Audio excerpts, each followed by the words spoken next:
তোমার আগমনত অতিকে সন্তুষ্ট হওঁ আমি তোমার সমে আলোচনা করি পরম তৃপ্তি লঘুময় অন্তর কিবা সন্দেহ তেনে কথা কিয় কৈ খেলিলা মই আপোনাৰ তুষ্টিৰ কাৰণে নাৰদে কৰিছে মাথো নিজৰ কৰ্তব্য জগতৰ পালনহাৰ নাৰায়ণক সন্দেহ কৰি কিয় দিব প্ৰভু এই পাপ সাগৰত দেৱৰ্ষি তোমাৰ অবিহনে মই অপূৰ্ণ তুমি মোৰ কীৰ্তি শিৰ ধাৰা খাৰে ঢালি দিয়া নাম অমৃতৰ ধাৰ ইচ্ছা মতে পান কৰি তৃপ্ত হওঁ মই তৃপ্ত হওঁকেই জগতে বাসী হে নাৰায়ণ হে নাৰায়ণ নাৰায়ণ দেৱৰ্ষি কোৱাচোন এতিয়া মত্যৰ সংবাদ হে দয়াময় ধন্য এই নিকি নাৰদৰ জীৱন শুনক প্ৰভু সৃষ্টিৰ সংবাদ ভগৱতী শালবই দেৱী ৰুক্মিণীৰ স্বয়ংবৰত পোৱা তাৰো নপমানৰ প্ৰতিশোধ ল'বৰ হেতু পৰিকল্পনা কৰিছে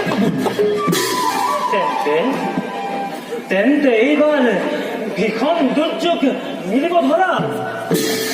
ঘনে ঘনে উঠিব তৰংগ এই বসুন্ধৰাৰ বক্ষ নাৰায়ণ নাৰায়ণ জগতৰ চক্ষু দিনমণিয়ে নতুন লীলাৰ নিশ্চয় মেলিছে পাতনি প্ৰভু বৈকুণ্ঠৰ দ্বাৰক্ষী জয়ো বিজয়ে মধ্য তিনি জন্ম কৰিলে নাৰদ নাই হোৱা জানো তেওঁলোকৰ মুক্তিৰ সময় সমাগত প্ৰভু দেৱৰ্ষি তুমি বৰ চতুৰ অৱশ্যেই হৈছে সমাগত এইবাৰ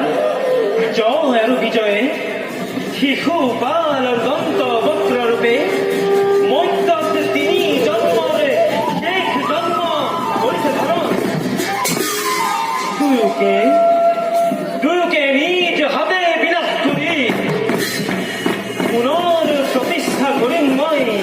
বৈকুণ্ঠ হে দয়াময় আপোনাৰ কি যে অনন্ত লীলা কোনে পাই তাৰ আদি অন্ত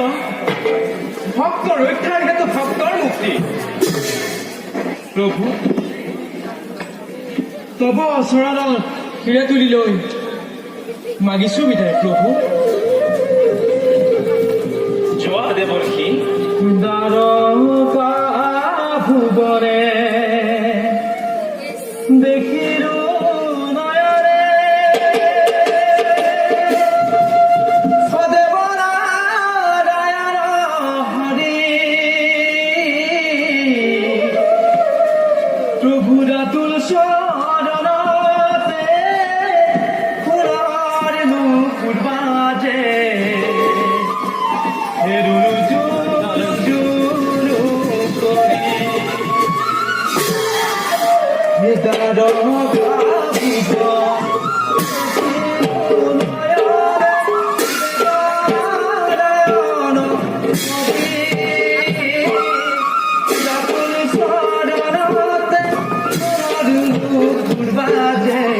Guru